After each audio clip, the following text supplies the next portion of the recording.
Halo sobat mahasiswa, kita bertemu kembali di seri pembelajaran manajemen keuangan dan kali ini kita masuk ke chapter 18 atau tatap muka ke-14 atau tatap muka terakhir dari semester ini. Dan materi yang akan kita bahas adalah manajemen modal kerja atau working capital management. Buku yang digunakan adalah buku Financial Management Principles and Application, Titman, Keown, and Martin. Ada 5 materi yang akan kita bahas pada bab ini. Yang pertama adalah manajemen modal kerja dan risk return trade-off. Yang kedua, kebijakan modal kerja. Yang ketiga, siklus operasional atau siklus operasi dan konversi kas. Yang keempat, mengelola kewajiban lancar. Dan yang terakhir, kelima, mengelola investasi perusahaan dalam aset lancar. Kita masuk ke materi yang pertama, yaitu manajemen modal kerja dan the risk return trade-off. Sebelum kita bahas lebih jauh, yang dimaksud dengan modal kerja atau working capital itu adalah current asset dan current liabilities. Jadi kita fokus saja pada kondisi yang ada di current asset dan kondisi yang ada di current liabilities. Manajemen modal kerja memberikan arah bagi aktivitas sehari-hari perusahaan dalam mengelola aset lancar dan kewajiban lancarnya. Jadi sini kita bicara current asset dan current liabilities. Beberapa pertanyaan yang biasa diajukan dalam pengelolaan manajemen modal kerja adalah berapa banyakkah persediaan atau inventory yang harus kita miliki. Setiap perusahaan tentu saja berbeda-beda dalam hal kepemilikan persediaan. Ada yang harus menyediakan persediaan cukup besar atau cukup banyak, namun ada juga perusahaan yang tidak ekonomis apabila dia memiliki persediaan dalam jumlah yang cukup banyak atau besar. Contohnya adalah perusahaan-perusahaan yang bentuk persediaannya berupa bahan-bahan yang mudah rusak. Kemudian siapakah yang perlu mendapat kelanjutan penjualan kredit? Artinya adalah kita putuskan siapa saja customer kita yang selama ini melakukan pembelian kredit kepada kita atau kita memberikan penjualan kredit kepada mereka, siapa yang perlu dilanjutkan dan siapa yang tidak. Tentu saja ini menyangkut masalah ketidaktertagihan, karena kita tahu bahwa penjualan kredit ini berimplikasi kepada munculnya piutang dagang atau account receivables di perusahaan kita. Dan account receivables memiliki konsekuensi dalam bentuk piutang tidak tertagih atau bad debt. Kemudian apakah persediaan perlu dibeli secara tunai ataukah secara kredit? Ini juga menjadi satu pertanyaan yang menarik dalam mengelola modal kerja. Kemudian jikalau pembelian dilakukan secara kredit, kapan kita harus melakukan pembayaran tersebut?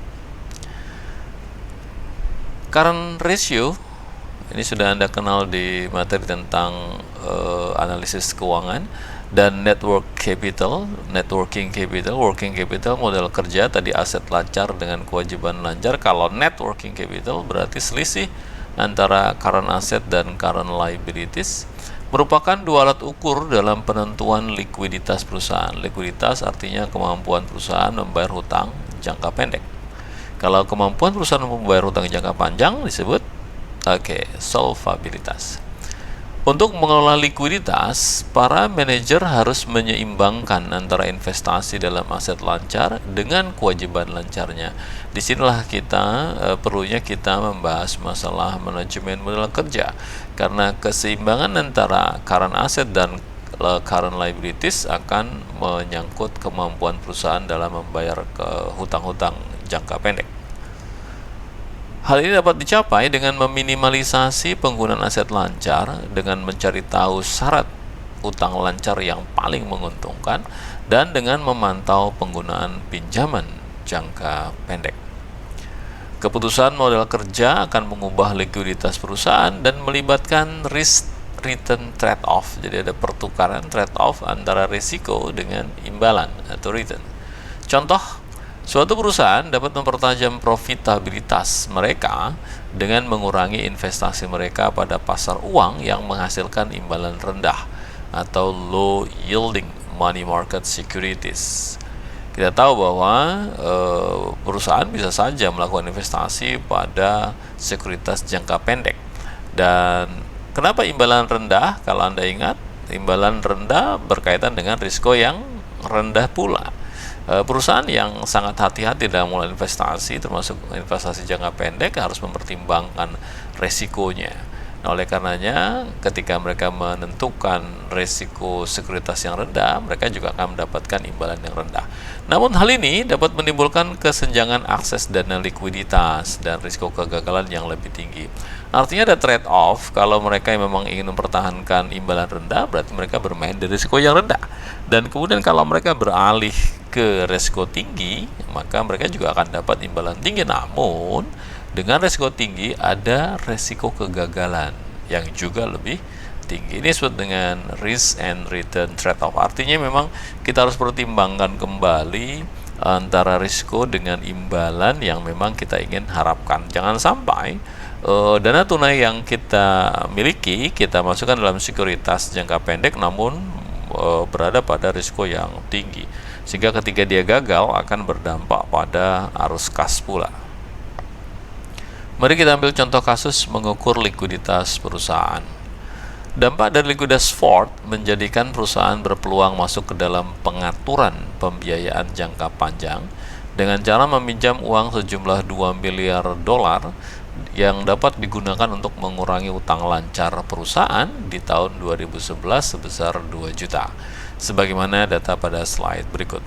Pertanyaannya adalah apakah dampak hal ini terhadap ukuran likuiditas perusahaan? Ini datanya, jadi informasi yang tersedia dari perusahaan Ford adalah total current assetnya di tahun 2008 36.832.000.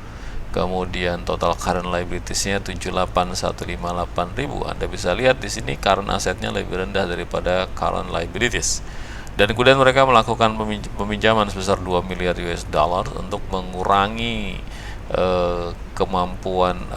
mengurangi current liabilities mereka di masa yang akan datang, yaitu di tahun 2011, di mana Anda lihat current asetnya meningkat dari 36 menjadi 52.302.000 dan current liabilitiesnya menurun dari 78 menjadi 63.000 sekian. Di sini ada catatan 20 miliar ditransfer 20 juta ya US dollar ditransfer ke hutang jangka panjang. Kita bisa abaikan data ini, kita akan fokus saja di current asset dan current liabilities. Likuiditas perusahaan dapat diukur dengan menggunakan dua alat ukur yang sudah kita sebutkan tadi, yaitu current ratio dengan working capital atau net working capital. Dan kita bisa hitung current ratio tahun 2008 adalah current asset dibagi dengan current liabilities 36.832.000 dibagi dengan 78.158 atau sama dengan kurang lebih 0,47 atau 47%. Sedangkan working capitalnya atau net working capitalnya current asset dikurangi current liabilities hasilnya minus 41.326.000.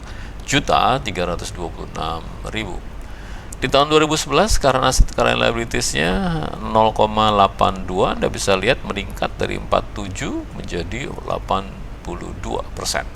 Sedangkan working capitalnya juga berkurang gitu ya, meningkat dari 41 juta menjadi 10 juta US dollar.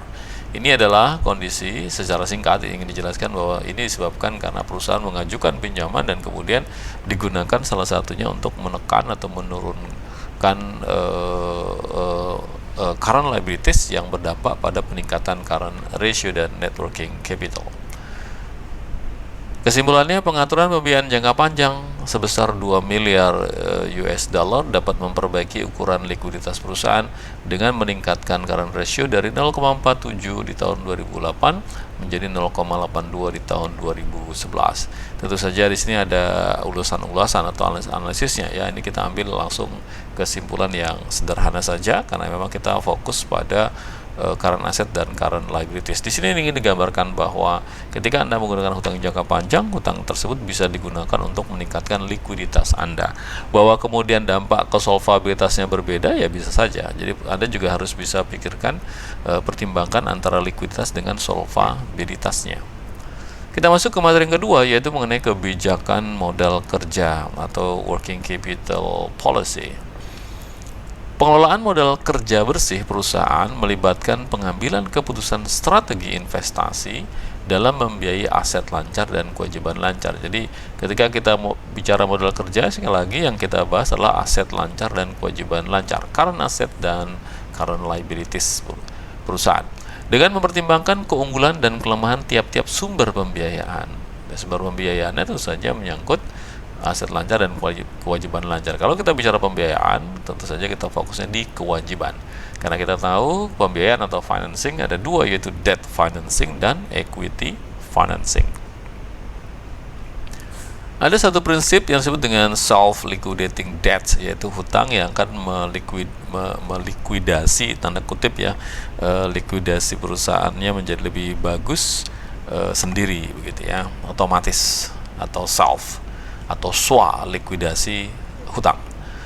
Prinsip ini menyatakan bahwa jatuh tempo dari sumber pembiayaan harus cocok atau match dengan lamanya waktu yang dibutuhkan untuk pembiayaan tersebut. Artinya ketika Anda mengajukan pembiayaan jangka pendek, ingat kita bicara working capital, maka pembiayaan jangka pendek kita pun juga harus pertimbangkan antara sumber pembiayaan yang jangka pendek tadi dengan lamanya waktu yang dibutuhkan untuk pembiayaan tersebut. Untuk apa kita memiliki hutang jangka pendek? Oh, kita untuk membeli inventory misalkan.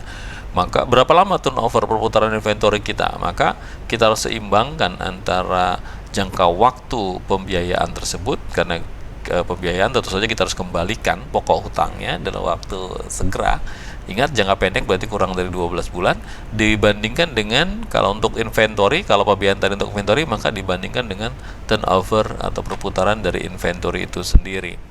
Oleh karena itu, suatu peningkatan dalam persediaan musiman, kita bicara seasonal, sebelum hari raya Natal atau hari raya Idul Fitri kalau di kita, harus dibiayai dengan pinjaman jangka pendek. Contohnya adalah satu perusahaan-perusahaan yang memang mengambil keuntungan dengan cara menyiapkan persediaan musiman yang sangat luar biasa pada hari-hari raya. Mohon maaf, di Indonesia memang pada saat hari raya Idul Fitri khususnya itu kan memang permintaan sedemikian tinggi, agak berbeda dengan di hari Natal yang pengaruhnya terhadap inflasi itu tidak sebesar ketika hari raya Idul Fitri. Artinya bahwa apakah di hari raya Idul Fitri atau hari Natal, ada beberapa produk musiman yang dijual pada hari raya tersebut, dan Anda bisa menggunakan pembiayaan jangka pendek untuk menyiapkan persediaan tersebut. Investasi sementara dalam aset meliputi aset lancar. Mohon maaf, di sini investasi aset ada yang disebut dengan investasi aset yang permanen, yang bersifat tetap, dan ada yang bersifat sementara. Nah, untuk yang bersifat sementara dalam aset meliputi aset lancar seperti kas, piutang dagang, gitu ya, dan lain-lain, termasuk inventory misalkan. Tapi inventory di sini nanti akan masukkan ke permanen yang akan terlikuidasi atau bisa dicairkan dalam bentuk uang tunai segera dan tidak digantikan dalam tahun berjalan. Sedangkan investasi permanen meliputi investasi dalam bentuk aset seperti level minimum dalam persediaan yang diharapkan akan dipegang perusahaan lebih dari 1 tahun. Jadi sebenarnya kalau Anda lihat di sini investasi sementara dan permanen ini menyangkut tetap current asset, begitu ya. Hanya saja khusus untuk kalau kas kan tidak mungkin Anda pegang gitu uang tunai lebih dari setahun. Kalau ada perusahaan memegang uang tunai dibiarkan selama setahun, itu namanya idle cash, dan itu tidak bagus. Demikian pula dengan piutang dagang, tidak mungkin juga Anda biarkan dalam waktu 1 tahun tidak Anda tagih atau tidak tertagih sama sekali. Agak berbeda dengan persediaan kita berharap bisa terjual dalam kurun waktu kurang dari setahun, namun beberapa persediaan kadang-kadang melewati lebih dari setahun ya, baru bisa kemudian dijual, atau bahkan memang sengaja di sini diharapkan akan dipegang perusahaan lebih dari 1 tahun. Nah, sehingga persediaan cenderung disebut sebagai atau masuk dalam investasi permanen, tapi dengan catatan dia memang kita akan tahan lebih dari setahun. Kemudian untuk kas piutang lebih atau security, marketable security di sini dan lain-lainnya masuk dalam investasi sementara atau temporary. Kalau Anda tanya, memang ada persediaan lebih dari setahun. Contoh yang mudah, kalau Anda lihat di perusahaan rokok gitu, pabrik rokok, tembakau itu mereka simpan itu lebih dari 1 tahun. Kemudian sumber pembiayaan, kalau tadi bicara investasi ya, investasi tanda kutip ini adalah aset. Kemudian pembiayaan, ada yang disebut dengan pembiayaan spontaneous, kemudian ada yang bersifat sementara, temporary, dan ada yang bersifat permanen. Jadi sama ya, ada sementara, permanen. Hanya untuk pembiayaan ada yang disebut dengan spontan. Sumber pembiayaan spontan muncul secara spontan, ya otomatis muncul begitu saja. Maaf, dari aktivitas sehari-hari perusahaan dan meliputi pembelian kredit dan bentuk lain dari utang dagang, misalnya termasuk di sini wages payable. Jadi maksudnya adalah bahwa sumber pembiayaan ini, ingat pembiayaan ini debt financing begitu ya, dia muncul ya karena aktivitas sehari-hari perusahaan. Yang paling sering adalah pembelian kredit. Waktu Anda membeli kredit itu sebenarnya tanda kutip ya, kalau bicara manajemen keuangan itu sebenarnya Anda mendapatkan pembiayaan, di mana Anda bisa memiliki barang saat ini tapi Anda membayarnya di beberapa hari kemudian. Itu juga masuk dalam konteks financing meskipun jangka pendek. Kemudian sumber pembiayaan sementara atau temporary biasanya berupa utang lancar yang muncul dari kebijakan diskresi ya, kebijakan atau ini diskresi perusahaan, seperti pinjaman bank jangka pendek. Jadi kalau tadi spontaneous ini adalah contohnya accounts payable begitu, maka di sini adalah bank notes tapi yang sifatnya jangka pendek. Sedangkan sumber pembiayaan yang bersifat permanen atau disebut permanen karena pembiayaan tersedia untuk periode yang lebih lama dari suatu utang lancar. Contohnya pinjaman jangka menengah, kemudian Anda mengeluarkan obligasi, Anda menerbitkan saham atau menjual saham preferen dan juga saham biasa. Ini dianggap sebagai permanen karena dia lebih lama dari utang lancar atau lebih dari 1 tahun. Ini adalah terminologi dalam prinsip self-liquidating debts gitu ya. Di sini ada panel A, classification of types of investment in asset. Ini klasifikasi investasi dalam aset yang tadi sudah dijelaskan. Kemudian panel B, classification of types of sources of financing. Ini tipe sumber pembiayaan. Tadi sudah dijelaskan, nanti Anda bisa cek kembali. Ini temporary dan permanen, spontaneous, kemudian temporary, permanen. Dan di sini ada definisi-definisinya. Tadi sudah dijelaskan, Anda bisa cek kembali slide ini untuk dicocokkan dengan slide yang sebelumnya. Di gambar 18.2 tadi mengilustrasikan penggunaan prinsip self-liquidating, 18.1, 18.2 berikutnya, menggunakan penggunaan prinsip self-liquidating debt untuk memandu keputusan pembiayaan perusahaan. Kita amati bahwa utang sementara atau utang jangka pendek perusahaan itu muncul dan hilang sesuai dengan muncul dan hilangnya investasi sementara. Investasi sementara tadi bentuknya adalah persediaan dalam bentuk aset lancar. Ini gambarnya ya. Jadi ini grafiknya kurang lebih seperti ini. Ini adalah periode waktu, time period, dan kemudian ini adalah nilai rupiah atau di sini dolar begitu ya. Dan kemudian ini ada fixed asset ya, aktif tetap, dan kemudian ini ada current asset. Kemudian di sini ada permanen plus spontaneous financing, dan kemudian di sini ada temporary atau short term plus spontaneous financing. Nah, yang kita perhatikan adalah yang hijau ini, gitu ya. Hijau ini turun naik meliuk-liuk. Artinya dia ingat untuk current asset, current liability itu kan tidak lebih dari setahun ya. Dalam setahun dia ada pergerakan 1, 2, 3 kali. Jadi di sini terlihat bahwa current asset itu turun naik, ya, turun naik sudah terkait dengan current liability sesuai dengan kebutuhannya. Di sini disebutkan tadi di sini, ya. Kita amati bahwa utang sementara atau utang jangka pendek perusahaan muncul dan hilang. Nah, di sini artinya muncul, hilang. Hilang itu artinya terlunasi ya. Kemudian muncul lagi, hilang lagi, muncul lagi, hilang lagi. Ya, logikanya begini, kalau misalkan kita ambil contoh adalah accounts payable, kan Anda beli dulu gitu ya dengan cara berhutang.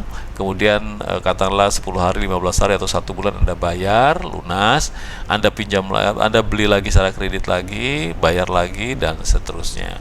Atau kalau Anda pinjaman bank juga begitu, yang jangka pendek gitu. Anda pinjam 3 bulan, Anda lunasi, pinjam lagi 3 bulan, Anda lunasi, dan seterusnya. Itu yang maksud dengan utang sementara atau utang jangka pendek perusahaan muncul dan hilang sesuai dengan muncul dan hilangnya investasi sementara perusahaan dalam bentuk aset lancar. Kemudian kita masuk ke materi yang ketiga, yaitu siklus operasi dan konversi kas, operating and cash conversion cycles. Siklus operasi dan siklus konversi kas menentukan seberapa efektif perusahaan dalam mengelola modal kerjanya atau working capitalnya. Jadi untuk melihat seberapa efektif perusahaan mengelola working capital, kita bisa lihat dari siklus operasi dan siklus konversi kas. Konversi kas itu artinya dari sesuatu, dari kas menjadi sesuatu kemudian kembali kas lagi. Contohnya dari kas menjadi inventory kemudian kembali menjadi kas, atau dari kas menjadi inventory menjadi piutang dagang kemudian menjadi kas. Itu namanya siklus konversi kas. Kita sebutnya di analisis keuangan dan kita sebut dengan turnover atau perputaran. Semakin pendek siklusnya, maka semakin efisien manajemen modal kerja perusahaan. Artinya semakin cepat uang itu kembali menjadi uang. Jadi contoh tadi dari uang menjadi inventory menjadi uang, gitu ya. Atau dari uang ke inventory, ke piutang dagang dan menjadi uang lagi. Nah, semakin cepat siklus ini tentu saja manajemen modal kerja perusahaan semakin bagus ya, semakin efisien. Sehingga memang di dalam analisis keuangan disebutkan bahwa semakin cepat perputaran yang terjadi, misalkan inventory turnover atau account receivable turnover, perputaran inventory atau perputaran piutang semakin cepat dalam 1 tahun, itu mengindikasikan bahwa uang yang diputar oleh perusahaan juga semakin cepat. Siklus operasi mengukur periode waktu yang telah lewat dari tanggal pembelian persediaan hingga perusahaan menagih uang tunai dari penjualan tersebut. Ini siklus operasi. Jadi dari pembelian persediaan, kemudian perusahaan menagih uang tunai dari penjualannya. Anda beli dulu, jadi dari uang tunai Anda beli menjadi persediaan, jadi Anda beli persediaan berarti uang tunai berubah jadi inventory, kemudian Anda jual inventorinya dan kemudian Anda tagih. Nah, itu siklus operasi. Nah, operating cycle rumusnya sama dengan inventory conversion period. Jadi inventory conversion, perubahan inventory dalam satu periode ditambah dengan average collection period. Apa itu average collection period? Anda bisa cek kembali di materi tentang analisis keuangan. Periode penundaan utang dagang saat perusahaan dapat membeli item persediaan secara kredit. Maka kas tidak terkait dengan panjangnya siklus operasi secara keseluruhan. Nah, oleh karenanya Anda bisa hitung accounts payable deferral periods, yaitu periode mendeferral utang accounts payable-nya Anda lunasi lah kira-kira begitu. Rumusnya adalah 365 atau 360 gitu ya. Silakan Anda pakai angka 365 atau 360 dibagi dengan dalam kurung cost of goods sold dibagi dengan accounts payable. Nah, rumus ini memang tidak ada di analisis keuangan yang pernah kita di chapter analisis keuangan yang pernah kita bahas. Nah, ini ditambahkan. Jadi Anda tambahkan kalau Anda ingin tahu berapa accounts payable deferral period Anda, rumusnya adalah seperti ini. 365 atau 360 dibagi dengan cost of goods sold dibagi accounts payable. Kemudian siklus konversi kas lebih singkat dari siklus operasi. Jadi siklus operasi ini akan lebih panjang dibandingkan dengan siklus kas kita. Saya ulangi, siklus konversi kas lebih singkat dari siklus operasi di mana perusahaan tidak harus membayar item-item dalam persediaannya untuk suatu periode yang sama dengan lamanya periode penundaan utang dagangnya. Definisinya kurang lebih seperti itu. Atau kita lihat langsung rumusnya kalau Anda tidak kesulitan memahami makna dari kalimat ini. Jadi cash conversion cycle atau siklus konversi kas itu adalah operating cycle yang sebelumnya tadi ada dikurangi dengan accounts payable deferral period ini tadi ini ya. Ini accounts payable deferral period, yang ini operating cycle. Ingat, operating cycle adalah inventory conversion period ditambah dengan average collection period. Kemudian accounts payable deferral period adalah rumusnya ini. Maka cash conversion cost adalah operating cycle dikurangi dengan accounts payable deferral periods-nya. Itulah mengapa cash conversion cycle akan lebih pendek, lebih singkat dibandingkan dengan operating cycle. Nah, kalau Anda ingin lihat dalam bentuk timeline kurang lebih seperti ini nih, siklus konversi kas. Ini adalah operating cycle. Anda lihat yang merah panjang ini, kemudian yang merah pendek ini adalah cash conversion. Sehingga kita bisa simpulkan bahwa cash conversion cycle akan lebih pendek daripada operating cycle-nya. Kenapa? Karena di dalam operating cycle termasuk cash conversion ditambah dengan accounts payable deferral period. Di sini ada angka-angka gitu ya, ke operating cycle-nya 176, nanti akan dibahas di slide berikutnya dari mana angka 176 ini. Kemudian cash conversion cycle-nya 115 hari, accounts payable deferral period-nya 61 hari. Ini adalah waktu di mana Anda membeli inventory gitu ya, kemudian Anda membayar. Anggaplah di sini Anda beli inventory secara kredit begitu, kemudian Anda membayar accounts payable Anda, kemudian Anda di sini titik di mana Anda berhasil menjual inventory Anda dengan cara kredit, dan kemudian di sini adalah Anda berhasil menagih piutang dagang Anda. Jadi ini hubungannya adalah accounts payable, kemudian Anda bayar accounts payable, Anda berhasil menjual inventory dengan cara kredit, dan kemudian Anda berhasil menagih piutang dagang Anda atau accounts receivable Anda. Dimana untuk yang inventory di sini ada inventory conversion. Ya, di sini 91 hari. Jadi conversion itu dari inventory dibeli menjadi inventory terjual gitu ya. Kemudian antara inventory terjual sampai dengan penagihan disebut dengan average collection periods. Nah, sehingga Anda kalau ingin lebih memahami lagi, Anda bisa cek di bab tentang analisis keuangan, Anda bandingkan average collection period dalam pembahasan di sana dengan konsep yang tergambarkan di timeline ini.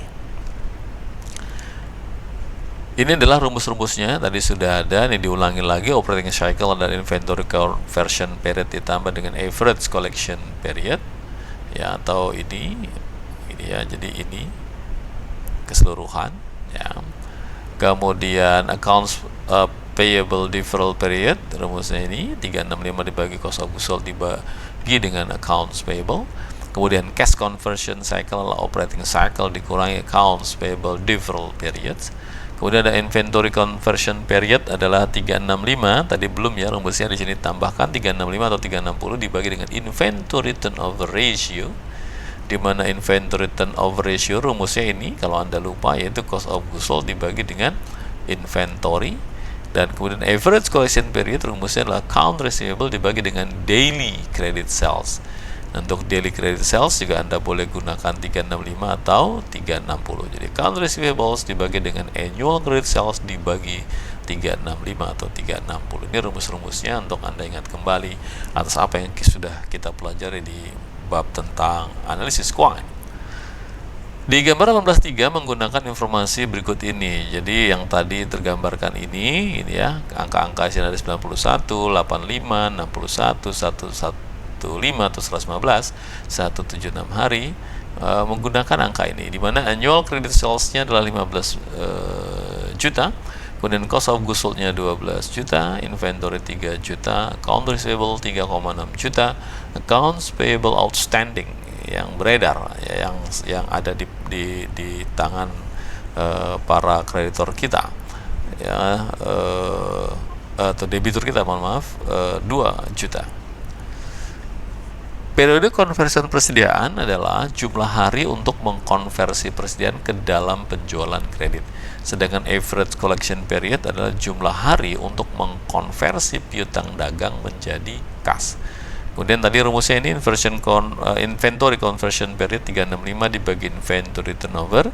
Inventory turnover adalah cost of goods sold dibagi inventory. Jadi kita hitung dulu berapa inventory turnover-nya. Cost of goods sold-nya 12 juta, inventory-nya 3 juta, hasilnya adalah 4. Baru kemudian 4 ini Anda pakai di sini sehingga inventory conversion period-nya 365 dibagi 4 atau sama dengan 91 hari. Rumus ini sekali lagi yang paling atas ini tidak dibahas pada saat kita membahas analisis keuangan. Jadi ini telah tambahan atas analisis keuangan yang sudah Anda terima sebelumnya. Kemudian accounts payable deferral period adalah 365 dibagi dengan cost of goods sold dibagi accounts payable. Sedangkan average collection period tadi accounts receivable dibagi dengan daily credit sales. Ya, hasilnya adalah untuk average collection periodnya 3.500.000 dibagi dengan daily credit salesnya, di mana credit salesnya adalah 15 juta dibagi dengan 365, hasilnya 85 hari untuk average collection periodnya. Dan kemudian Anda bisa hitung accounts payable deferralnya 35 dibagi cost of sales bagi account payable. Baik, kita lihat contoh kasus menganalisis siklus konversi kasnya. Jika GM, General Motor, memiliki average collection period sebesar 24,16 hari, periode konversi persediaan sebesar 39,84 hari, dan periode penundaan utang dagang sebesar 131,42 hari, maka berapakah siklus operasi dan konversi kasnya? Ya, kita tinggal masukkan saja ya rumusnya ya. Ini memetakan permasalahan, Anda buat dulu siklus operasi dan konversi kas sedemikian rupa. Anda akan lebih bagus kalau Anda menggunakan timeline. Seperti ketika kita bahas time value of money, saya selalu menyarankan untuk membuat visualisasi gunakan timeline, karena dengan timeline akan tergambarkan kondisinya sedemikian rupa. Jadi Anda bisa buat timeline. Ini adalah inventory dibeli, kemudian di sini Anda membayar piutang hutang dagang, accounts payable. Di sini inventory terjual, dan kemudian di sini Anda menagih account receivable Anda. Kemudian ini operating cycle, ini adalah cash conversion cycle. Kemudian selisih antara operating cycle dan cash conversion cycle adalah accounts payable deferral periods. Siklus operasi dan konversi perusahaan ditentukan sebagai berikut. Ini rumusnya, tadi sudah kita bahas, saya skip ya. Dan kemudian data dari GM, General Motor, ada average collection period 24,16, inventory conversion period 39,84, dan accounts payable deferral period 131,42 hari, sehingga operating cycle-nya bisa Anda hitung adalah 64 hari. Kemudian Anda bisa hitung cash conversion cycle-nya di sini minus 67,42 hari. Nah, pertanyaan kok bisa minus? Ya, minus berarti dia lebih pendek lagi ya. Jadi di sini 64 hari, maaf, lebih panjang ya. Jadi 64 hari, tapi ternyata cashnya butuh lebih panjang. Ya, lebih panjang. Kenapa? Karena ada accounts payable deferral period. Jadi accounts payable yang Anda lunasi itu terlalu panjang ya, 131 hari. Akibatnya dia menjadi minus untuk cost cash conversion cycle-nya. Kita amati bahwa siklus operasi GM adalah 64 hari, yang mengindikasikan bahwa 64 hari telah berlalu dari tanggal suatu item persediaan dibeli oleh GM hingga perusahaan menagih kas dari penjualan tersebut. Siklus konversi kas bernilai negatif saat GM mampu untuk menunda pelaksanaan pembayaran atas utang dagangnya. Jadi deferralnya, tertundanya deferral atau deferred gitu ya, tertahannya itu sangat panjang. Anda mampu menahan utang dagangnya terlalu panjang, mengakibatkan siklus konversi kas Anda bernilai negatif. Bagus atau tidak ya tergantung kondisinya. Mengapa Anda bisa menahan utang dagang ini gitu ya? Apakah karena kebaikan dari pihak supplier Anda, di mana Anda diberikan kesempatan untuk membayar lebih lama, atau memang Anda, tanda kutip, Anda sengaja tidak membayar utang dagang? Meskipun utang dagang tidak ada bunga, tapi biasanya kalau Anda membayar jauh dari waktu yang telah ditetapkan, Anda bisa saja kena sanksi. Sehingga ini harus dicek kembali. Tidak berarti negatif harus bagus ya, tapi ini harus dianalisis mengapa ini bisa terjadi. Kita masuk di materi keempat, yaitu mengelola utang lancar. Jadi kalau tadi bicara aset lancar, sekarang kita masuk ke utang lancar. Ingat, working capital hanya bicara tentang current asset dan current liabilities. Untuk utang lancar adalah satu kewajiban utang yang harus dibayar dalam waktu 1 tahun atau kurang dari 1 tahun, jadi maksimal setahun. Ada 2 jenis utang lancar atau current liabilities, yaitu utang lancar yang tidak dijamin, artinya tidak ada jaminan, tanda kutip ya. Kemudian yang kedua adalah utang lancar yang diberikan jaminan. Utang lancar yang tidak dijamin contohnya trade credit, jadi pembelian secara kredit. Kemudian unsecured bank loans, yaitu pinjaman bank tanpa jaminan. Unsecured itu bukan tidak aman, tapi tidak ada jaminan. Kemudian commercial papers. Commercial papers ini surat utang. Kemudian utang lancar yang dijamin bentuknya loan secured by specific asset. Jadi Anda minjam di bank tapi dijamin dengan aset tertentu, misalkan melalui inventory. Jadi aset yang dijaminkan adalah inventory atau account receivables. Sekedar untuk memberikan masukan saja gitu, bahwa mengenai utang lancar dijamin, utang lancar tidak dijamin. Kalau nanti Anda masuk ke semester berikutnya, Anda akan dapat advance accounting. Di sana nanti akan ada satu chapter membahas mengenai likuidasi perusahaan, dan di sana ada istilah utang dijamin dan utang yang tidak dijamin. Biaya dari kredit jangka pendek dihitung seperti ini. Interest adalah principal kali rate kali time. Saya kira ini Anda sudah familiar ya. Jadi bunga itu adalah pokok hutang, dihitung dari pokok hutang kali berapa rate-nya, kemudian berapa jangka waktunya.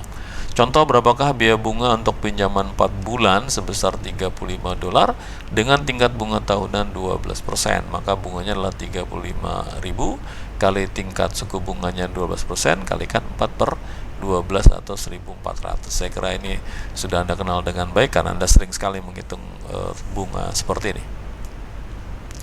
Kemudian ada istilah annual percentage rates. Apakah Anda masih ingin hal ini? Ini juga sudah kita bahas ya di chapter-chapter sebelumnya tentang APR atau annual percentage rates. Rumusnya ini adalah interest dibagi dengan principal kali time, kali waktu atau period.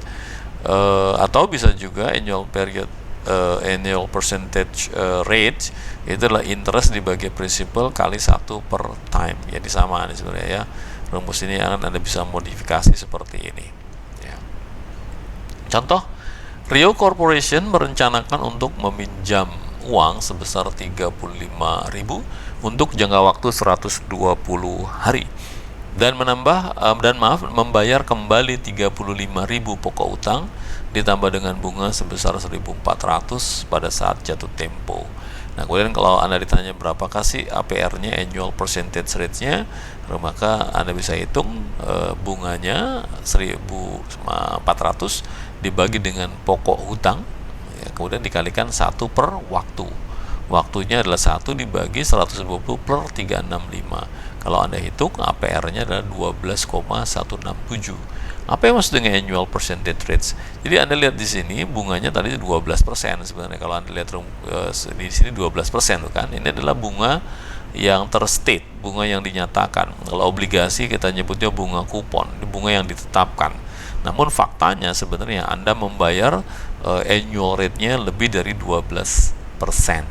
Ya, ini atau Anda bisa nyebut ini effective interest rate-nya. Jadi annual percentage-nya tidak 12 tapi lebih dari 12%, yaitu 12,167%. Ini adalah sources, sumber dari short term credit, sumber-sumber kredit jangka pendek. Tidak saya ulas detail ya. Di sini ada trade credit, line of credit, atau lini, ada nyebutnya dengan lini kredit gitu ya. Kemudian ada bank transaction loan, kemudian ada commercial paper, kemudian di sini ada pledging ya. Pledging itu artinya jaminan ya, account receivables. Pledging itu digadaikan tanda kutip ya. Kemudian ada lagi istilah factoring, account receivable, factoring itu dijual, factor. Istilah-istilah ini kalau Anda belajar di intermediate accounting ini dibahas. Saya tidak bahas ini, nanti Anda bisa baca sendiri ya, keterangan-keterangannya, apa itu trade credit, apa itu line credit. Anda nyebut dengan LC, meskipun LC itu biasanya digunakan untuk istilah letter of credit gitu ya. Di sini nyebutnya line of credit. Kemudian ada bank transaction loan, commercial paper, pledging account receivables atau inventory, dan kemudian factoring account receivables. Ya, pledging ini digadaikan, tapi dia biasa terkait dengan pinjaman yang tadi dijaminkan. Jadi Anda bisa baca ini. Kredit perdagangan yang diberikan oleh supplier perusahaan pada umumnya terdapat diskon untuk membayar atau pembayaran lebih awal. Sebagai contoh, ada credit term, ini juga sudah Anda kenal dengan baik ya, misalkan 3/10, net 30. Ini adalah credit term atau syarat kredit. Berarti bahwa diskon ditawarkan sebesar 3%, ya, karena 3 itulah 3%. Apabila pembayaran dilakukan dalam waktu 10 hari. Jadi Anda akan mendapatkan potongan 3% kalau Anda bayar 10 hari, atau pembayaran penuh tanpa diskon bila pembayarannya 30 hari. Jadi lewat dari 10 sampai dengan 30 hari jatuh tempo. Bagaimana kalau bayarnya lebih dari 30? Biasanya Anda kena denda atau kena sanksi. Nah, pertanyaan adalah berapakah biaya bila tidak diambil diskon 3%? Nah, ini pertanyaan menarik gitu ya. Selama ini mungkin kita belajarnya hanya ini ada credit term, ada syarat kredit 310 N20 atau N30 di sini, atau ada yang biasanya 210 N30, itu yang paling lazim gitu ya. Nah, pertanyaan adalah bagaimana kalau ketika Anda beli barang secara kredit, berarti Anda muncul accounts payable. Sekarang Anda ditantang gitu ya. Oke, Anda silakan beli barang kami secara kredit dan kami berikan kesempatan syarat kreditnya adalah 310 N30. Nah, bagaimana kalau Anda tidak memanfaatkan diskon 3% ini? Berapa biaya yang Anda keluarkan kalau Anda tidak ambil? Cash diskon sebesar 3% merupakan biaya bunga dari perpanjangan periode pembayaran 20 hari. Untuk tagihan sebesar 100, maka biaya tersebut dihitung sebagai berikut. Jadi Anda hitung kembali annual percentage rates-nya, interest dibagi principal kali time, atau interest principal kali 1 per time, maka Anda lihat APR-nya, Anda lihat besar sekali, bukan? 56,44%. Jadi sini kelihatannya kecil diskonnya 3%, tapi kalau di annualkan, disetahunkan, dia menjadi 56,44%. Suatu line of credit memberikan hak kepada perusahaan untuk dapat meminjam uang dalam jumlah tertentu. Jadi line credit ini kalau Anda mengajukan pinjamannya ke bank ya. Untuk itu perusahaan umumnya diminta untuk menyediakan saldo minimum atau disebut dengan compensating balance. Nah, biasanya kalau Anda mengajukan pinjaman di bank, ada dana yang ditahan oleh perusahaan atau disebut dengan saldo minimum atau compensating balance, saldo kompensasi. Saldo kompensasi ini meningkatkan biaya pinjaman tahunan kepada para peminjam. Kenapa? Karena ada saldo yang memang ditahan gitu. Jadi Anda misalnya minjem uang 100 juta, biasanya ada saldo yang ditahan sebesar 1 kali cicilannya. Misalkan kalau Anda minjem 100 juta, cicilan katakanlah 4 juta per bulan, maka biasanya bank akan menahan 4 juta itu di dalam rekening Anda yang tidak bisa Anda gunakan. Itu disebut dengan compensating balance. Mari kita contoh kasus menghitung APR, annual percentage rates, pada line of credit. Asumsikan bahwa perusahaan Anda memiliki line of credit sebesar 1 juta US dollar dengan saldo kompensasi sebesar 20%. Wow, besar sekali ya dari jumlah pinjamannya. Jadi ada yang ditahan. Saldo yang ditahan sebesar 20%. Tingkat bunga yang dibayarkan atas pinjaman tersebut adalah 12% per tahun. Pinjaman sebesar 500.000 dilakukan untuk periode 6 bulan dan perusahaan saat ini tidak memiliki deposit di bank pemberi pinjaman. Untuk mengakomodasi biaya yang terkait dengan ketentuan saldo kompensasi atau cost of the compensating balance requirement, asumsikan bahwa tambahan dana akan berasal dari pinjaman dan dibiarkan mengendap dalam rekening bank perusahaan. Berapakah tingkat bunga tahunan atas pinjaman ini dengan memperhitungkan ketentuan saldo kompensasi tersebut? Nah, di sini artinya Anda berhitung gitu. Kalau Anda ingin mengajukan kredit ke bank, ingat ya di materi sebelumnya ada istilah flotation cost gitu ya, biaya mengambang. Itu juga Anda pertimbangkan ketika Anda membutuhkan besaran dana. Nah, sekarang ditambah lagi bagaimana kalau ternyata ada saldo kompensasi atau compensating balance yang ditetapkan oleh perbankan. Nah, oleh karena memang Anda ketika minjem bank harus secara cermat menghitung kebutuhan uang tunai yang Anda miliki, dan kemudian Anda pahami apa saja yang akan dikenakan, peraturan yang dikenakan oleh bank, termasuk flotation cost, kemudian mungkin ada financing cost, dan sekarang ada compensating balance. Sepanjang terdapat ketentuan saldo kompensasi, jumlah yang sesungguhnya dipinjam yaitu B, jadi Anda pinjam dengan nilai B, misalkan begitu, adalah lebih besar dari pinjaman sebesar 500.000. Dari 500.000 pinjaman hanya 80% yang dapat digunakan, sedangkan 20%-nya merupakan ketentuan saldo kompensasi. Kalau Anda tanya dari mana 500.000, ingat line of credit ini batas kredit Anda 1 juta, jadi itu batasnya. Sementara Anda dari 1 juta ini Anda menggunakan hanya 500.000-nya ya, jadi separuhnya Anda gunakan, sisanya bisa Anda gunakan ketika Anda membutuhkan. Jadi kalau line of credit itu seperti pagu kredit Anda bisa gunakan secara maksimum atau Anda gunakan saja secara bertahap. Karena kalau Anda gunakan secara bertahap, kalau Anda gunakan sekaligus 1 juta ini dan kemudian Anda tidak bisa memutar uang tersebut untuk menghasilkan satu return, Anda akan rugi karena bunganya sangat besar. Di sini perusahaan hanya mengambil separuhnya, yaitu 500.000 dalam bentuk pinjaman, dan hanya 80% yang dapat Anda gunakan. Kenapa? Karena 20%-nya ditahan oleh bank dalam bentuk saldo kompensasi. Sehingga itu sama dengan artinya 0,8B, jadi ini adalah pinjaman sesungguhnya yang Anda dapatkan, 0,8B kali 500.000, atau sama dengan B-nya adalah 625. Itu sama dengan sebenarnya Anda minjam uang ke bank itu 625 gitu.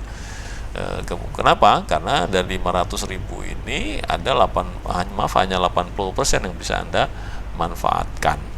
Sehingga bunganya dibayarkan atas pinjaman sebesar 625. Jadi sebenarnya gitu, ini kalau hitung-hitungan bagi kita nih kan, bank tetap bilang, oh enggak, kalau saya ngitungnya dari 500.000 kalikan 12% kalikan setahun.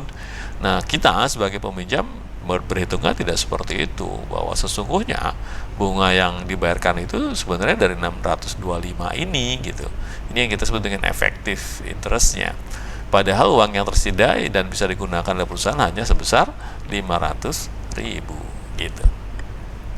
Kita dapat menghitung APR, annual percentage rates-nya, dengan menggunakan persamaan ini. Diulangi lagi ya, interest bagi principal kali times.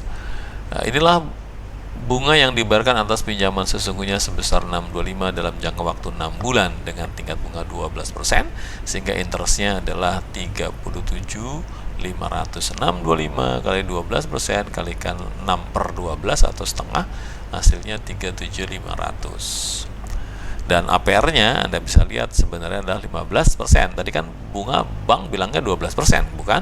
Nah, itu menurut versi bank. Menurut versi kita sebagai yang meminjam, karena banyak yang ditahan, ini kita belum hitung flotation cost loh ya. Asumsikanlah tidak ada flotation cost, tidak ada financing cost yang lainnya, atau financing fee yang lainnya, finance fee yang lainnya. Dengan mengacu pada compensating balance saja Anda bisa lihat 12% menurut versi bank, sebenarnya APR kita adalah 15%. Kita mengetahui bahwa keberadaan ketentuan saldo kompensasi tersebut akan meningkatkan biaya kredit kita atau biaya pinjaman dari 12 menjadi 15% sesungguhnya. Hasil dari fakta ini adalah bahwa perusahaan membayar bunga dari nilai 625.000 namun mendapatkan pinjaman yang dikurangi bunga 37.500 atau sebesar 500.000 dikurangi bunga sama dengan 462.500. Dan kita masuk ke materi yang kelima, yaitu mengelola investasi perusahaan dalam bentuk aset lancar. Bagaimana mengelola aset lancar ini? Jenis utama dari aset tetap yang paling banyak dimiliki perusahaan adalah cash and marketable securities atau sekuritas jangka pendek. Kalau di akuntansi sekarang nyebutnya trading securities gitu. Kemudian ada accounts receivables dan inventories. Kas dan surat berharga dimiliki perusahaan untuk digunakan dalam membayar tagihan-tagihan yang akan jatuh tempo. Jadi Anda memang harus memiliki atau menyimpan uang kas ya dalam jumlah tertentu, atau surat berharga yang bisa Anda konversi kas dalam waktu segera untuk membayar tagihan-tagihan jangka pendek, ya, termasuk membayar gaji karyawan, kemudian biaya operasional yang tidak bisa ditunda. Itu harus Anda perhitungkan dengan baik. Nah, ada trade-off-nya di sini. Memegang aset ini dalam jumlah yang sedikit dapat berakibat kegagalan membayar tagihan ya. Jadi kalau Anda uangnya terlalu sedikit atau surat berharga terlalu sedikit, tiba-tiba Anda dapat tagihan listrik, tagihan air, tagihan telepon, tagihan gaji, tagihan dari supplier dan sebagainya, maka Anda bisa tak mampu membayar gitu ya. Jadi Anda bisa saja nggak mampu membayar dan Anda akan dicatat oleh supplier Anda gitu, atau pihak-pihak yang menagih Anda sebagai perusahaan yang tidak bagus gitu, karena Anda tidak bisa membayar tagihan tepat waktu. Sebaliknya, memegangnya dalam jumlah yang terlalu banyak atau berlebihan menimbulkan kerugian tanda kutip karena sangat rendahnya tingkat imbalan didapat. Jadi memang trade off ya, artinya Anda memegang uang terlalu sedikit berbahaya, terlalu banyak juga rugi tanda kutip ya. Kenapa rugi? Karena uang yang terlalu banyak atau disebut dengan idle money, uang yang menganggur itu tidak bisa mendapatkan imbalan, padahal uang itu bisa bisa mendatangkan uang lagi, yaitu kalau uang tadi Anda investasikan ke dalam satu instrumen investasi yang memberikan imbalan ya. Jadi ini trade off namanya. Ada dua masalah fundamental dalam pengelolaan kas. Yang pertama, menjaga saldo kas dalam jumlah yang cukup atau memadai untuk memenuhi kebutuhan pengeluaran uang dalam waktu tertentu. Ini tidak mudah ya. Oleh karenanya, mengelola komposisi portofolio surat berharga juga perlu Anda lakukan. Jadi selain kas, Anda juga harus memperhitungkan portofolio surat berharga Anda. Maksudnya adalah jangan sampai surat berharga Anda tidak bisa Anda cairkan dalam waktu segera ketika Anda membutuhkan dana tunai, di mana dana tunai Anda semakin menyusut. Ini adalah masalah pertama yang dihadapi oleh perusahaan terkait dengan cash dan marketable securities. Yang pertama adalah menjaga saldo kas dalam jumlah yang cukup atau memadai. Untuk menjaga kebutuhan saldo kas harus dilakukan suatu perakiraan atau projection yang akurat mengenai penerimaan dan pengeluaran uang. Jadi Anda harus menghitung dengan baik berapa penerimaan uang, berapa pengeluaran uang dalam waktu misalkan 1 minggu gitu ya, atau 2 minggu, atau paling lama 1 bulan lah. Itu Anda harus hitung dengan baik. Jangan sampai ada tagihan yang tidak terbayar, atau jangan sampai uang Anda juga berlebihan. Hal ini dapat dicapai dengan membuat suatu cash budget. Jadi Anda membuat penganggaran uang. Dan kemudian masalah kedua adalah mengelola komposisi portofolio surat berharga yang Anda miliki. Perusahaan lebih menyukai menyimpan cadangan uangnya dalam bentuk sekuritas jangka pendek, yaitu atau di dalam money market securities, yaitu pasar sekuritas, pasar uang. Ingat, pasar uang itu adalah pasar yang menjual instrumen jangka pendek. Kalau yang jangka panjang namanya capital market ya. Ingat di materi awal ada capital market, ada money market. Sekuritas atau surat berharga ini akan jatuh tempo kurang dari 1 tahun ya, memang jangka pendek begitu ya, yang memiliki kemungkinan gagal rendah dan tidak ada sama sekali kemungkinan gagal atau defaultnya, dan juga likuiditasnya sangat tinggi. Artinya ya Anda tempatkanlah uang Anda di dalam satu sekuritas yang tingkat kegagalannya rendah atau bahkan tidak ada. Kalau tidak ada berarti yang mana, yang free security ya, atau risk free kita nyebutnya, yang tanpa resiko, dan juga likuiditasnya sangat tinggi. Likuiditas sangat tinggi maksudnya kapanpun Anda cairkan surat berharga tadi, Anda langsung bisa mendapatkan uang tunai. Ini adalah features of selected money market instrument. Ini adalah fitur-fitur pada pasar uang instrumen pasar uang yang terpilih. Ini sudah dibahas sebenarnya di materi-materi sebelumnya. Anda nanti bisa cek kembali ya.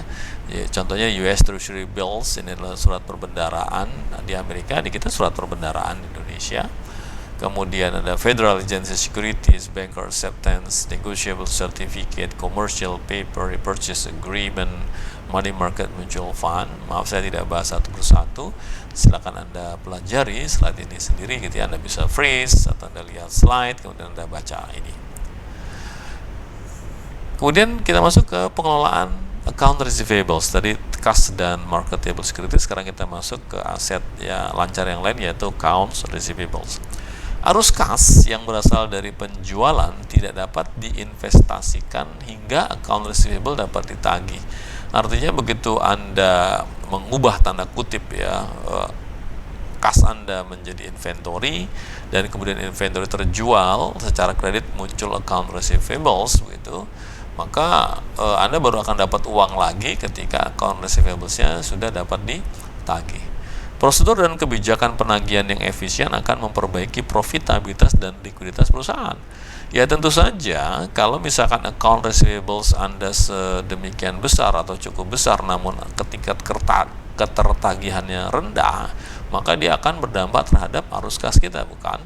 Kenapa? Karena ketika Anda mengubah uang kas menjadi inventory berubah jadi account receivables, dan ternyata penagihannya terlalu lama, maka kembali menjadi uang tunai itu terlalu lama, dan bisa saja pengelolaan kas Anda menjadi terganggu.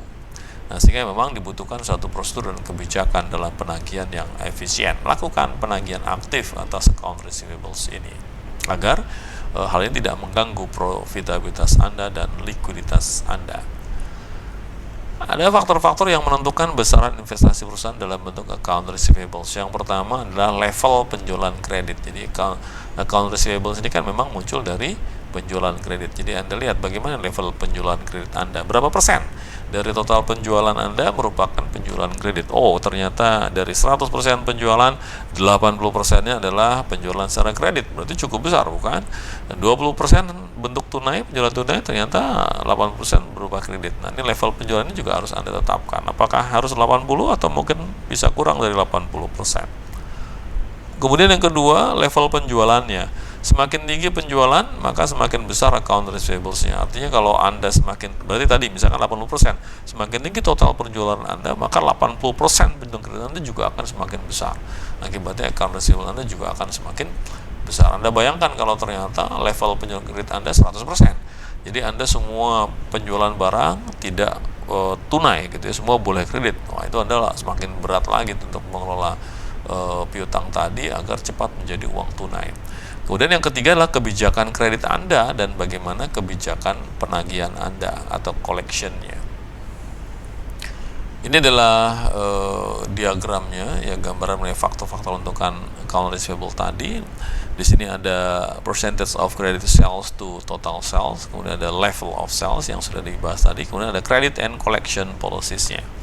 Untuk percent of credit sales to total sales dan level of sales, ini adalah level of credit sales-nya, Anda hitung berapa, karena ini terkait dengan investasi Anda dalam bentuk account receivables. Dan credit and collection policies ini menyangkut term of sales-nya, quality of customer-nya, kualitas customer Anda, kredibilitas customer Anda. Tentu saja Anda harus selalu melakukan analisis atas customer Anda. Customer yang tidak terlalu bagus kualitasnya, atau sering-sering abai, lalai membayar tagihan, agak molor-molor gitu, ya Anda berikan penilaian kurang bagus. Kalau customernya selalu on time membayar, Anda berikan nilai positif misalkan begitu. Kemudian collection effort, ada effort, ada upaya luar biasa dari diri Anda untuk melakukan penagihan. Jadi karena ini menyangkut length of time before credit sale are collected, menyangkut berapa lama waktu yang dibutuhkan sebelum credit sale tersebut tertagih. Tadi ada term of credit, atau sekarang ada term of sale. Sebenarnya sama, ini term of credit dengan term of sale itu sama saja. Memberikan kemungkinan diskon terhadap pembayaran yang dilakukan lebih awal, periode diskon dan total periode kredit. Umumnya dinyatakan dalam bentuk A garis miring B, net C. Ini yang tadi sudah kita bahas dan Anda sudah mengenal dengan baik, khususnya di materi pada inventory, pada akuntansi, baik pengantar maupun intermediate accounting. Contohnya 1/10 net 30, yang berarti bahwa pelanggan akan mendapatkan pengurangan harga sebesar 1% apabila membayar tagihan dalam waktu 10 hari dan sejak tanggal transaksi, dan membayar penuh dalam waktu setelah 10 hari sampai dengan 30 hari. Nah, ketika Anda gitu ya, sekarang yang tadi saya sampaikan di awal tuh sebenarnya, ketika Anda di sebaliknya. Jadi sekarang ini Anda bisa mendapatkan term of sales ini kalau Anda menjual, kan begitu ya. Tapi kalau Anda membeli, sebagai pembeli, Anda dapat term of credit. Jadi konsepnya sama nih. Nah, sekarang pertanyaannya, berapakah besarnya opportunity cost dari diabaikannya diskon 1% untuk menunda pembayaran selama 20 hari. Ini berlaku buat kita sebagai pembeli ataupun kita sebagai penjual. Jadi ada muncul biaya peluang atau opportunity cost. Ingat, yang maksud dengan opportunity cost adalah hilangnya kesempatan, hilangnya pendapatan karena dipilihnya suatu alternatif atau disebutnya kesempatan. Di sini artinya Anda punya alternatif kan untuk mengambil diskon 1% atau tidak mengambil diskon 1%. Nah, ketika Anda tidak mengambil dan kemudian sebenarnya itu ada keuntungan yang harusnya bisa Anda peroleh, itu disebut dengan opportunity cost. Annualized opportunity cost of foregoing discount, ini rumusnya kalau Anda mau menghitung opportunity cost atas apakah 1% ini mau Anda ambil atau tidak. A dibagi 1 min A gitu ya. A di sini adalah persentase diskonnya dibagi dengan 1 min A dikali 365, ini boleh 35 boleh 360 ya, saat jumlah hari dalam 1 tahun dibagi dengan C min B. C ini adalah lamanya atau netnya, N-nya berapa begitu, dan dikurang. Kemudian B ini adalah jumlah hari diskonnya. Yang A ini adalah persentase diskonnya. Sehingga A di sini 1%, berarti 0,01 dibagi dengan 1 min 0,01 dikali 365, C ini N-nya, N berapa? N 30 tadi dikurangi jumlah diskonnya atau hari diskonnya adalah 10 hari. Sehingga dari perhitungan ini Anda akan dapatkan angka 18,43%. Inilah opportunity cost, yaitu sebesar 18,43% apabila Anda tidak memanfaatkan diskon yang 1% ini. Saya biasanya menyarankan kepada beberapa klien saya ketika mereka ditawari, Pak, ini kita mau ambil nggak nih diskonnya, ketika kami membeli kredit, membeli persediaan secara kredit, kemudian ada diskon 1/10 N30 misalkan begitu, saya bilang ambil, karena itu kalau Anda tidak ambil biasanya ada opportunity cost. Kecuali ketika Anda tidak ambil, uang itu Anda putar lagi dan menghasilkan imbalan lebih dari 18%.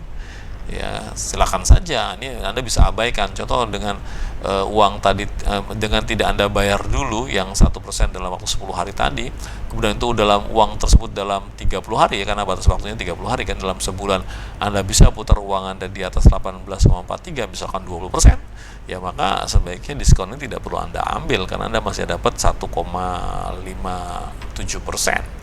Tapi kalau misalkan Anda putar uangnya kurang 18, ya mendingan tidak usah Anda putar gitu ya. Kenapa? Karena ada opportunity cost sebesar 18,43 yang hilang karena Anda tidak ambil diskon ini. Bila kualitas pelanggan menurun, nah sekarang kita bicara customer quality ya. Bila kualitas pelanggan menurun, maka hal ini akan meningkatkan biaya investigasi kredit. Artinya kalau pelanggannya dulunya selalu on time dalam membayar, kemudian tiba-tiba mereka sudah mulai molor-bolor bayarnya, maka tentu saja Anda akan keluar biaya investigasi kredit. Investigasi kredit bisa Anda lakukan sendiri kalau memang Anda memiliki pegawai yang mahir di bidang investigasi kredit, atau Anda bisa gunakan jasa pihak ketiga, artinya ada biaya yang keluar untuk melakukan investigasi ini ya, jadi dengan cost of credit investigation. Atau kalau ternyata pelanggan Anda sampai gagal membayar pun ada biaya gagal bayar atau default cost-nya, dan kemudian muncul lagi biaya penagihan, apalagi kalau Anda menggunakan jasa debt collector. Biasanya mereka minta, debt collector itu minta fee yang cukup besar, kadang-kadang sampai 50-50 ya. Mereka minta 50% dari total tagihan, berarti ada collection cost-nya. Jadi Anda hati-hati juga mengevaluasi pelanggan gitu ya. Jangan sampai pelanggan ini tiba-tiba default dan akhirnya Anda keluar biaya-biaya ini, malah Anda rugi besar ya, karena biaya ini biasanya cukup mahal. Untuk menentukan kualitas pelanggan, perusahaan dapat melakukan analisis rasio likuiditas, kewajiban-kewajiban lainnya, dan keseluruhan profitabilitas perusahaan pelanggan Anda. Jadi ya Anda bisa menilai diri Anda, tapi Anda melihat kualitas si pelanggannya. Nah, perusahaan juga dapat memperoleh informasi dari lembaga jasa pemeringkat yang tersedia di pasar. Di Amerika ada Dun & Bradstreet ya. Kemudian ini saya berikan tambahan, ini tidak ada di buku teks. Di Indonesia, salah satu lembaga yang memberikan informasi mengenai kualitas pelanggan adalah Lembaga Pengelola Informasi Perkreditan atau LPIP, di mana LPIP ini menyangkut pemberian informasi kualitas pelanggan, namun terkait dengan aspek keuangan ya. Jadi kalau mereka mengajukan pinjaman kepada lembaga keuangan. Di luar itu LPIP kelihatannya belum bisa memberikan informasi secara detail. Atau Anda bisa gunakan Pevindo Biro Kredit. Nah, Pevindo ini satu perusahaan yang dimana di dalamnya ada biro kreditnya, di mana mereka memberikan jasa untuk menginvestigasi pelanggan Anda, bagaimana kualitas pelanggan Anda. Biasanya kualitas pelanggan itu disebut dengan kredit ya, jadi ada skornya, ada kredit skornya. Ini dia ya, jadi ada angka kredit atau credit score, merupakan cara yang paling populer untuk mengevaluasi risiko kredit individu atau risiko kredit perusahaan mitra Anda. Angka kredit adalah suatu evaluasi numerik dari setiap aplikan yang didasarkan pada utang lancar aplikan dan histori pembayaran aplikan. Jadi mitra Anda, pihak-pihak yang membeli barang dagangan Anda, katakanlah seperti itu, kita sebut dengan aplikan, mereka kita hitung kredit skornya dengan memperhatikan bagaimana kemampuan mereka membayar hutang lancarnya selama ini, dan kemudian bagaimana histori pembayaran atas tagihan-tagihan kita oleh mereka. Di Amerika ada yang namanya FICO score ya, FICO score range. Di kita, di Indonesia sepertinya ini belum lazim ya membuat seperti ini. Nah, FICO score ini, FICO itu singkatan dari Fair Isaac Corporation. Fair ini nama orang, Isaac ini nama orang. Inilah dua orang konsultan yang memberikan jasa informasi kepada masyarakat, kepada dunia usaha khususnya, mengenai skor pelanggan-pelanggan yang ada di sana. Dia membuat suatu skor, ini contoh saja ya, untuk FICO score ini membuat skor, ada skor sampai dengan 499, kemudian antara 5 sampai 549 dan seterusnya sampai dengan di atas 800. Tentu saja semakin tinggi skornya itu semakin bagus. Jadi pelanggan Anda kalau ada di sini, misalkan ya, Anda punya pelanggan, katakanlah kita menggunakan FICO score ini, dan di Indonesia ada FICO score, ini contoh saja gitu ya. Dan kemudian ternyata Anda melakukan analisis atas pelanggan Anda, dan pelanggan Anda ada di skor yang paling kanan, ya saya kira Anda boleh tidur nyenyak lah gitu ya, dimana pelanggan Anda kemungkinan besar bisa membayar hutang-hutangnya. Tapi kalau pelanggan Anda ada di sini, ya Anda tidak akan tidur nyenyak, karena bisa saja mereka gagal bayar, mereka kabur dan sebagainya, sehingga Anda memunculkan biaya-biaya tambahan, ada default tadi, kemudian ada biaya collection dan biaya investigasi begitu. Pengendalian terhadap account receivable berfokus pada pengendalian dan pengeliminasian piutang yang telah lewat jatuh tempo. Jadi memang Anda fokusnya di sana. Kendalikan agar account receivable ini bisa tertagih seluruhnya, meskipun sulit ya, karena pada hakikatnya kalau Anda punya ratusan pelanggan, dari ratusan pelanggan ini rasanya sulit kalau semuanya memiliki akuntabilitas atau pertanggungjawaban yang sangat bagus, dan kemudian mereka mau membayar utang-utang mereka dengan baik begitu. Sehingga kemungkinan terjadinya ketidaktertagihan cukup besar, sehingga ada potensi Anda mengeliminasi piutang-piutang yang lewat jatuh tempo dalam kurun waktu yang tertentu. Hal ini dapat dilakukan dengan menganalisis berbagai rasio, diantaranya adalah average collection periods. Manajer juga dapat membuat daftar umur piutang atau aging of account receivables, ada yang disebut dengan aging schedule, karena lengkapnya memang aging schedule of account receivables, yang disusun berdasarkan nilai dolar atau nilai rupiah dan persentase dari piutang-piutang yang telah lewat jatuh tempo. Ini diajarkan di akuntansi ya. Anda bisa membuat gambaran seperti ini. Ini adalah faktor-faktor yang menentukan credit score Anda. Jadi yang tadi itu FICO score, dia menggunakan pakai ini. Jadi misalkan ya, payment history itu bobotnya 35%. Kemudian amount out, jumlah hutangnya, bobotnya 30%. Kemudian jenis kredit yang dipakai, apakah kartu kredit, pinjaman bank, pinjaman lain-lain, dia bobotnya 10%. Kemudian kalau mereka sedang melakukan pengajuan kredit baru, bobotnya 10%. Kemudian jangka waktu kreditnya secara histori seperti apa, di sini bobotnya 15%. Ini contoh saja gitu ya, dalam menghitung kredit score. Sedangkan ini adalah contoh aging schedule-nya. Jadi biasanya aging schedule dibagi umur piutang itu dalam range tertentu. Di sini contohnya misalkan umur 0 sampai 30 hari, 31 sampai 60, 61 sampai 90, 91 sampai 120 hari, dan di sini lebih dari 120 hari. Jadi Anda bagi sedemikian rupa. Klasifikasi setiap perusahaan tidak sama gitu ya. Anda boleh di sini pakai angka 60 per 60 begitu, silakan saja.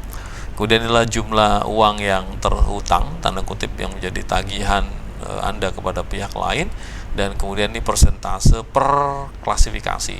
Di sini 0 sampai 30 39%, kemudian yang paling bawah over 120 ini ternyata 7%. Nah, yang Anda jaga adalah jangan sampai yang di bawah-bawah ini terlalu besar gitu ya, karena semakin besar di sini ke tingkat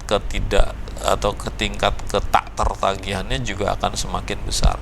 Jadi yang di atas 120 ini punya potensi untuk gagal bayar. Sementara yang di sini masih aman, tetapi Anda harus jaga yang di atas ini jangan sampai dia turun ke bawah. Klasifikasi menjadi turun ke bawah. Itu yang harus Anda jaga. Anda lakukan penagihan secara aktif.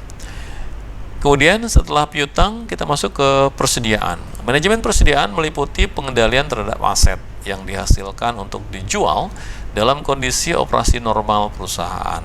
Aset ini termasuk persediaan bahan baku, persediaan barang dalam jadi, work in process ya, atau goods in process, dan persediaan barang jadi atau finished goods.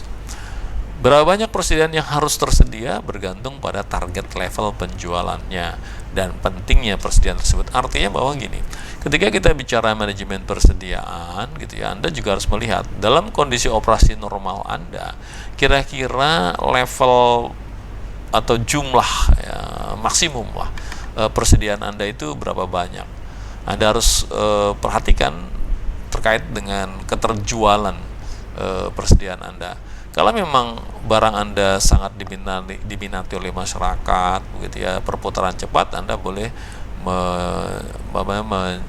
menyiapkan atau menyimpan banyak persediaan barang dagangan. Namun apabila persediaan Anda memang tingkat penjualan Anda rata-rata begitu, tidak terlalu cepat, ya Anda harus hitung berapa jumlah persediaan yang ada di gudang. Ingat, persediaan yang ada di gudang itu artinya investasi uang Anda mengendap di persediaan dan baru kembali investasi Anda tersebut setelah persediaannya terjual.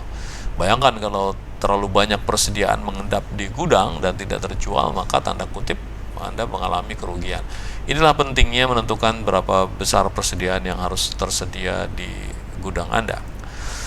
Saya kira itu materi kita. Dan ini adalah materi terakhir dari keseluruhan mata kuliah manajemen keuangan. Memang tidak semua chapter yang ada di buku Keown Titman Keown and Martin ini bisa dibahas, karena kita hanya memiliki 14 tatap muka saja. Kalaupun dulu menggunakan 16 tatap muka, mohon maaf, juga tidak bisa membahas keseluruhan.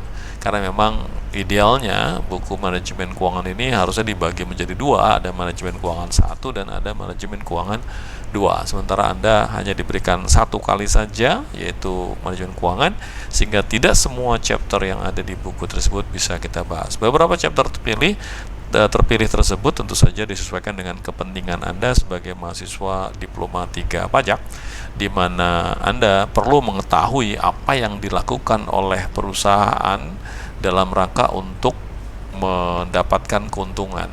Ingat bahwa Anda sebagai pegawai pajak, sebagai petugas pajak, Anda akan mengkolek pajak dari mereka. Dengan belajar manajemen keuangan, Anda jadi memahami bahwa menjadi seorang pengusaha itu tidak mudah. Banyak sekali faktor-faktor yang harus mereka perhitungkan, dari menghitung time value of money, kemudian menghitung risk and return, ya, ada resiko, ada return, pun tidak mudah. Kemudian ketika mereka punya uang, mereka juga harus pikirkan investasi apa yang pas untuk perusahaan kita, gitu ya.